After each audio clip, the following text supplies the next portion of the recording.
ಇದಕ್ಕೆ ಏನಾಗಿದೆ ಅಂತಂದರೆ ನಿಜ ಹೇಳಬೇಕು ಅಂತಂದರೆ ಫಾರೆಸ್ಟ್ನಲ್ಲಿ ಜನಗಳು ಜಾಸ್ತಿ ಓಡಾಡೋಕ್ಕೆ ಶುರು ಮಾಡಿಬಿಟ್ಟಿದ್ದಾರೆ.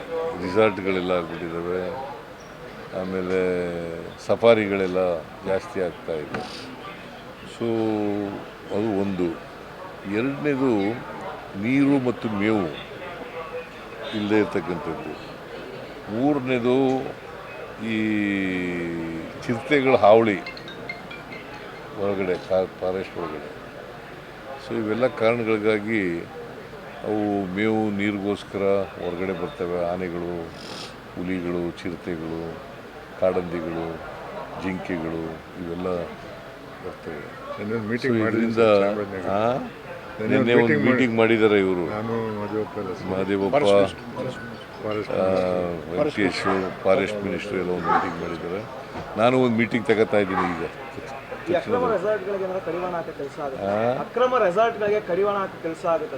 ಕೆಲಸ ಮಾಡೇ ಮಾಡ್ತೀವಿ.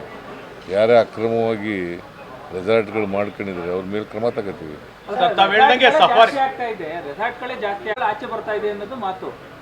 ಅದು ಒಂದು ಕಾರಣ ಅಷ್ಟೇ, ಅದೇ ಮುಖ್ಯ ಕಾರಣ ಅಲ್ಲ, ಅದು ಒಂದು ಕಾರಣ.